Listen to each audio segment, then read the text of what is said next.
going to talk about job ads. And this is actually going to begin an entire unit about resume writing, cover letter writing, and social media. So when you look through job ads, and you can find them online. You can go to specific sites like Monster or Career Builder, or you can even still look in your local newspaper, both online and actually the newspaper. What is the important information? We're going to go over these in greater detail, but the things you need to pay attention to in a job ad are the company name, company contact information, company description, the job title or description or number, the contact person, and the applicant requirements. So the company name helps you organize your job search. When you are finished with your degree or getting close to finishing your degree, you're going to send out a lot of resumes. And when I say a lot, I mean anywhere from 50 to 100. When you are sending that much information about yourself out, you've got to find a way to keep track of who you said what to. And organizing it and keeping like a list of, oh, I sent this stuff to this company allows you to tailor your resume and cover letter so that you highlight the skills that you have that company is really looking for. You want to make sure you spell the company's name correctly. If a company's name is not spelled correctly, you are pretty much not going to get looked at from that point on. And the company name can also provide insight into the type of work that the company does. For example, if the company's name is AAA Pest Control, you know that they are in charge of getting rid of pests. The company contact information. This also helps with organization, as some companies, large companies especially, will have several different jobs open at a time. And sometimes they have different people looking to find people to fill those different positions. So it helps you not accidentally mix up the resumes and cover letters. For example, if you've got two jobs you want to apply for at HP, and one you should address to Sarah McNamara and the other one needs to be addressed to Erica Blanford, then you know that you need to make sure that you keep straight which one's got which cover letter. Company description. You need to know a little bit about the company before you apply, and you can learn a lot about a company, what their goals are, what their motto is, what their credo is, by going online. And this is something that you can later reference in the cover letter. For example, you could say, your company values this. I displayed this quality when I blank. The job title, description, and number. This also helps with organization if you're going to apply for several positions at one company or at different locations of the same company. For example, a large accounting firm may have an office in Katy and an office in the Woodlands, and you want to apply for both because you want a better chance of getting hired. This job number or title or description should always be referenced in the cover letter and the resume. The contact person. You need to know to whom you should address the cover letter, and this really should be a person. Job description. Highlighting duties will help you match your skill set to the job. So literally print out the job description or the job ad and highlight things that you know your skill set matches. For example, if the job requirements for a warehouse job state the applicant must be able to lift and carry 100 pounds and drive a forklift, then you must be prepared to lift 100 pounds and drive a forklift. If you don't have a forklift operator's license, then you're not qualified for this job. There will be other jobs that'll say we'll train on forklift, and then you don't have to have that to start. How much job experience is required? Is this an entry-level job, or are they wanting you to come with some kind of experience, customer service or leadership? If a degree is required and you don't have one, you're wasting your own time and that company's time. If a degree is required, what type? Are they okay with an associate degree, or do they want you to have a 4-year degree? So a little more information about the contact person. You should be able to obtain the name, title, address, phone number, and email address of the contact person, because this is the person you need to address your cover letter to and the one you need to either follow up with by phone or email after you've sent your resume and cover letter. If you cannot find it, you can either go online and look for it, or you can call the company directly and just say, hello, my name is blank. I'm interested in applying for the blank position. To whom should I address my cover letter? And they will tell you. What if you can't find the company's person? Sometimes there are companies that don't have a specific contact person because it's done by a hiring committee or an HR department. And they'll tell you at that point to just address it to the hiring committee for a blank position or to human resources. If they say that that's what they want, then that's what they want. To follow up with that, you could say,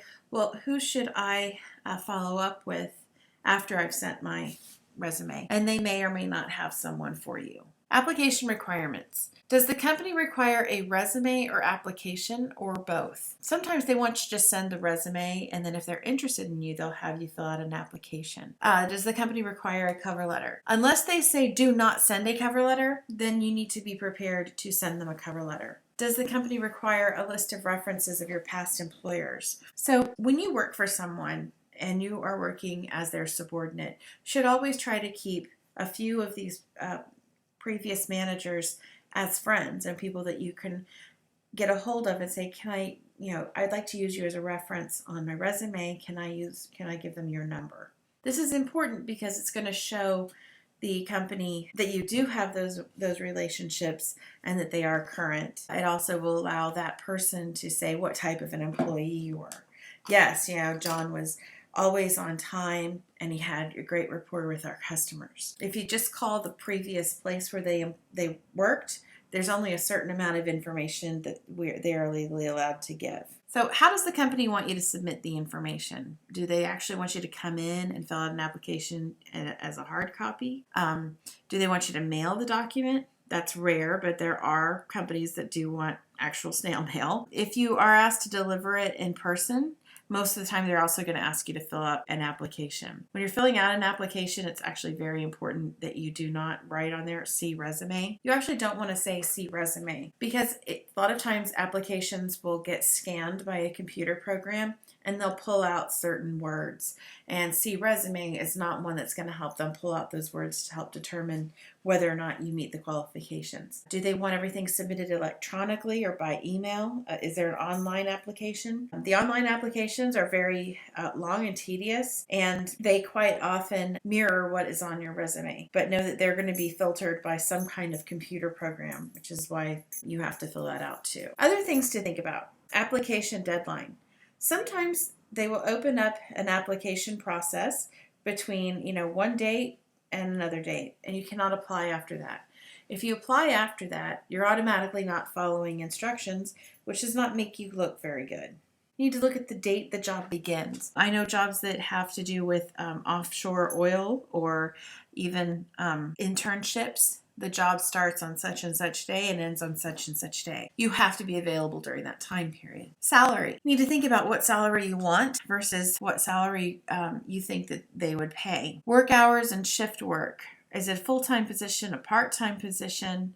Is there shift work, meaning that you might be working overnight some nights? If so, how are you going to handle that? Travel requirement. A lot of companies, smaller companies, actually hire college students to go to trade shows. And those trade shows can be anywhere in the country. Sometimes they're local. Sometimes you may have to drive to Dallas. If you're asked to do that, are you going to be able to fit that in with your schedule and even with school?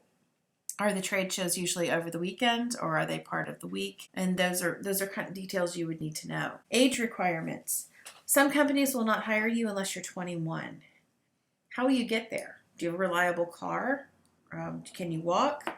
Or will a friend or a parent be able to take you? Security clearance.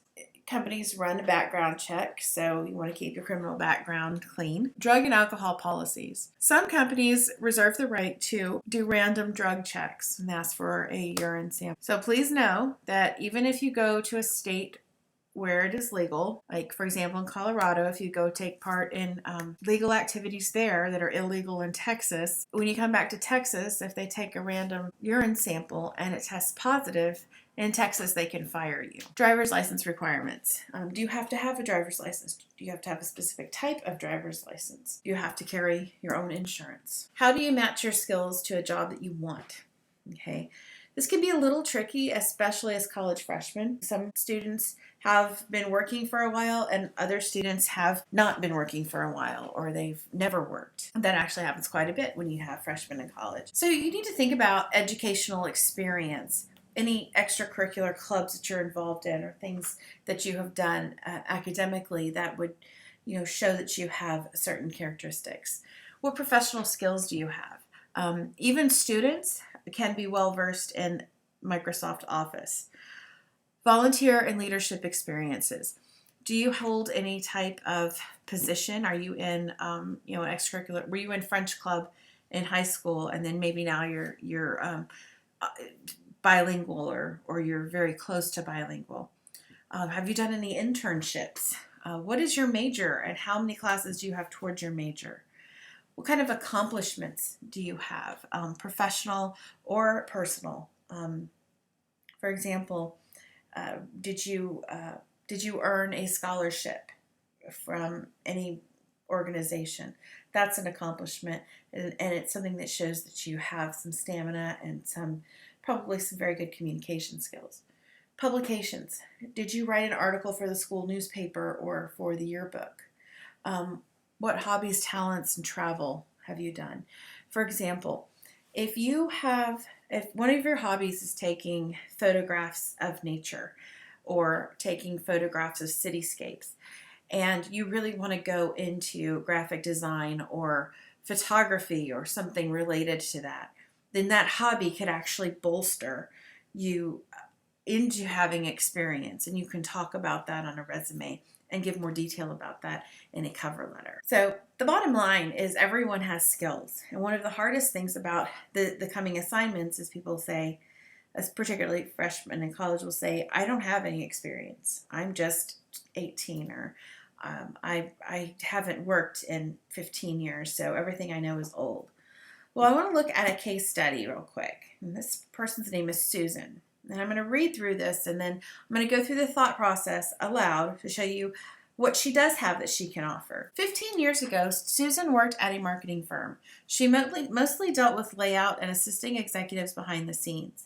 She has few current computer skills, but she's familiar with the internet, some social media, and has a smartphone. Since she quit work to raise her family, she's become an amateur photographer. She has an associate's degree from a local community college, and she's ready to get back to work. She has decided to pursue middle school teaching, but she does not think she has any applicable skills to get her in the door. How can Susan sell herself in a resume, and what skills transfer? In order to teach school, you have to have at least a 4-year degree, so she's a little ways from that now. Presumably, she's going back to school, but she wants to get back into work now. So if she wants to get into education, but she's not quite there, let's look at some of the skill sets that she does have that might lend itself to something with education. So she worked for a marketing firm. So she's had to deal with customers, and she's had to deal with employees. I don't know if she had any subordinates, but if she did, then she would show supervisory skills. She mostly dealt with layout and assisting behind the scenes. Layout 15 years ago was actually done on computers. So her program knowledge might be dated, but if she worked in layout on a computer once in 15 years ago, then she probably would catch on to something more current. So she could probably buy the more current program and learn about it. Or she may even be able to fill in some of the gaps by reading articles online, just to bring her more current. She thinks she's got few computer skills, but we've already proven that she's got plenty. She's familiar with the internet, social media, and has a smartphone. So she is keeping current with different things. When this says computer skills, my first thought is, well, maybe she's just not real familiar with the Office suite.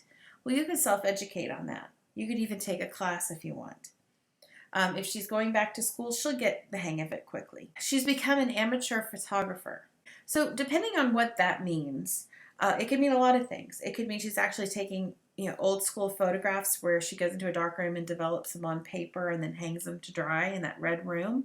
Or it could mean that she's doing some digital photography. If she's doing digital photography, that doves really well with layout. What if she's created a website or is monitoring a website that she posts pictures and comments to? Those are keeping current communication skills up. It's giving her a look, she's looking at something from an artistic point of view. All right, so far she's got some skills that are going to get her somewhere. She could work in the front office of a school. She could work as a secretary in a school or in any of the other departments that in a school district. She's got skills that would definitely translate. Customer service is something that's needed in just about everything. She could also be a teacher's aide. They do not have to have 4-year degrees. And so that might be something that would help her get actually in the classroom.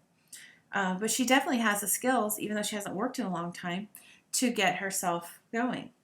Another thing it said was that she hasn't worked in 15 years because she was raising her family. If you have a family, you have volunteered. Maybe she did some stuff with Girl Scouts or with Junior Achievement or any of the other types of kids programs. So she's got a lot that she can offer. All right, I'll have you look now at the discussion board, and I'll see you there.